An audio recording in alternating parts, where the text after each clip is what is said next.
दोस्तों, civil engineering की दुनिया में अगर सीमेंट के बाद कोई सबसे ज्यादा यूज होने वाला कंस्ट्रक्शन मटेरियल कोई है तो वो कंक्रीट ही है। आजकल छोटी सी छोटी चीज जैसे कि फुटपाथ या फिर नाली से लेकर बड़े से बड़े स्काई स्क्रेपर और बिल्डिंग्स तक सारी चीजें कंक्रीट से ही बनती हैं। इसलिए एक सिविल इंजीनियर को कंक्रीट के बारे में बेसिक नॉलेज और उसकी कौन कौन सी प्रॉपर्टीज है उसके बारे में पता होना ही चाहिए। दोस्तों, स्वागत है आपका अपने चैनल सिविल नॉलेज 289 में और आज की वीडियो में हम इसी टॉपिक को डिस्कस करेंगे। तो चलिए बिना वक्त जाया करे वीडियो को शुरू करते हैं। अब सबसे पहले बात करते हैं कि कंक्रीट होता क्या है। कंक्रीट एक हेट्रोजीनियस मिक्सचर है। हेट्रोजीनियस का मतलब कि कंक्रीट को बनाने के लिए एक से ज्यादा चीजों का यूज किया जाता है। अब कंक्रीट बनता है सीमेंट से। सीमेंट कंक्रीट में काम करता है बाइंडर का, यानी कि ये कंक्रीट बनाने में बाकी सारी चीजें जो भी यूज होती है ये उन सबको पकड़ के रखता है और कंक्रीट को अपनी स्ट्रेंथ देता है। फाइन एग्रीगेट गाइस, ये छोटे छोटे वर्ड्स में जाकर उन वर्ड्स को फिल करते हैं। Coarse aggregate guys, coarse aggregate concrete में एक फिलर मटेरियल का काम करता है, यानी कि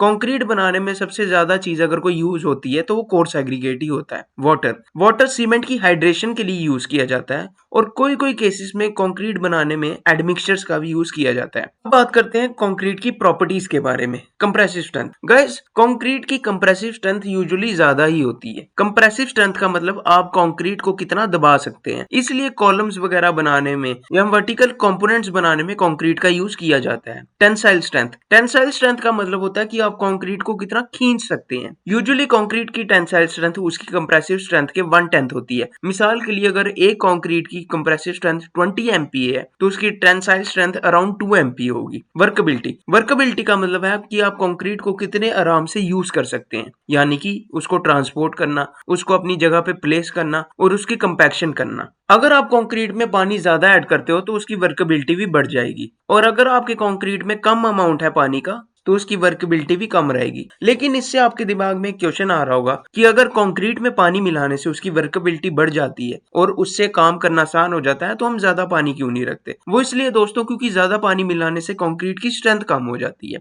ड्यूरेबिलिटी, इसका मतलब है कि कंक्रीट कितना टफ है, कितना स्ट्रांग है और वो वेदरिंग कंडीशंस और बाकी चीजों को कैसे झेल लेता है बिना टूटे या इरोड हुए। Initial and final setting time, concrete का इनिशियल सेटिंग टाइम होता है अराउंड 30 से 45 मिनट्स के बीच में और फाइनल सेटिंग टाइम होता है 600 मिनट्स यानी कि 10 घंटे। इनिशियल और फाइनल सेटिंग टाइम कंक्रीट की खुद की प्रॉपर्टी नहीं है बल्कि ये सीमेंट की प्रॉपर्टी होती है जो यूज किया जाता है कंक्रीट को बनाने में। अब बात करते हैं कंक्रीट के फायदों के बारे में। कंक्रीट को आप अपने हिसाब से कोई भी शेप और साइज में कास्ट कर सकते हैं, यानी कि आप कंक्रीट से सर्कुलर कॉलम भी बना सकते हैं, रेक्टेंगुलर कॉलम भी बना सकते हैं और एक ट्रेपेजॉइडल कॉलम भी बना सकते हैं। बस आपने कंक्रीट को जो भी शेप देनी है उस शेप में आप शटरिंग को सेट करें और उसमें कंक्रीट कास्ट कर दें। एक दिन बाद जब भी आप शटरिंग को रिमूव करेंगे तो कंक्रीट वो शेप ले गया होगा। कंक्रीट की प्रॉपर्टीज को आप अपने हिसाब से मॉडिफाई कर सकते हैं, यानी कि अगर आपको वर्केबिलिटी की ज्यादा जरूरत है तो आप उसकी वर्केबिलिटी बढ़ा भी सकते हैं, अगर आपको कम वर्केबिलिटी की जरूरत है तो आप कंक्रीट की वर्केबिलिटी को घटा भी सकते हैं। Same with compressive strength, tensile strength,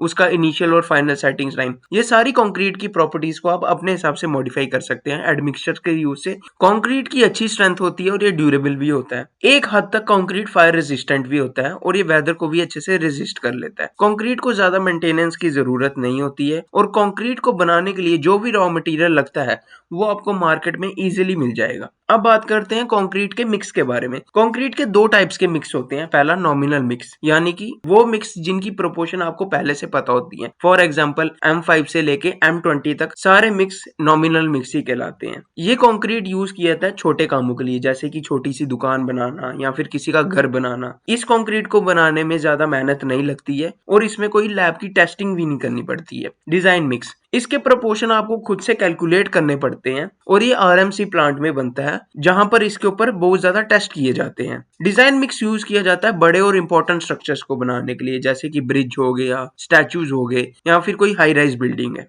उसको बनाने के लिए डिजाइन मिक्स यूज किया जाता है। अब बात करते हैं कंक्रीट के क्लासिफिकेशन के बारे में। सीमेंट कंक्रीट गाइस, ये वो कंक्रीट होता है जिसमें सीमेंट को as a binding material use किया जाता है। लाइम कंक्रीट गाइस, इस कंक्रीट में सीमेंट की जगह हम लाइम को यूज करते हैं as a binding material. Rapid hardening concrete guys, usually concrete को अपनी 100% स्ट्रेंथ अचीव करने में 28 डेज लग जाते हैं वो भी 28 डेज बाद वो 100% नहीं, अराउंड 99% स्ट्रेंथ ही अचीव कर पाता है। लेकिन रैपिड हार्डनिंग कंक्रीट बहुत जल्दी अपनी स्ट्रेंथ को गेन कर लेता है। ये उन चीजों को बनाने के लिए यूज किया जाता है जिनको आपने जल्दी एक्सेस करना है। फॉर एग्जाम्पल, दो इंपॉर्टेंट सिटीज एक ब्रिज के थ्रू कनेक्टेड है। अगर कोई भी रीजन से वो ब्रिज टूट जाए तो उस ब्रिज को फिर से बनाने में रैपिड हार्डनिंग कंक्रीट का यूज किया जाएगा, ताकि लोग उस ब्रिज को जल्दी से जल्दी एक्सेस कर सके। फास्ट सेटिंग कंक्रीट, गाइस इसका सेटिंग टाइम नॉर्मल कंक्रीट से कम होता है और ये अंडर वाटर कामों के लिए यूज किया जाता है। High performance concrete, guys M55 grade से ऊपर वाले कंक्रीट को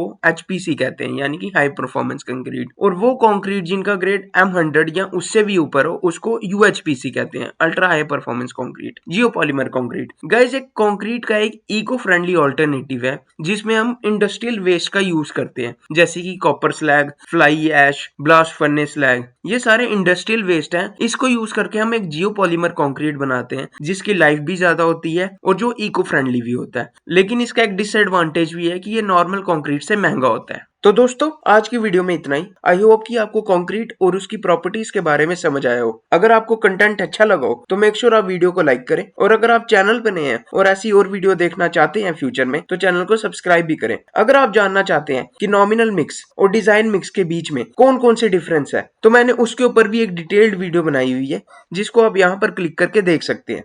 थैंक यू।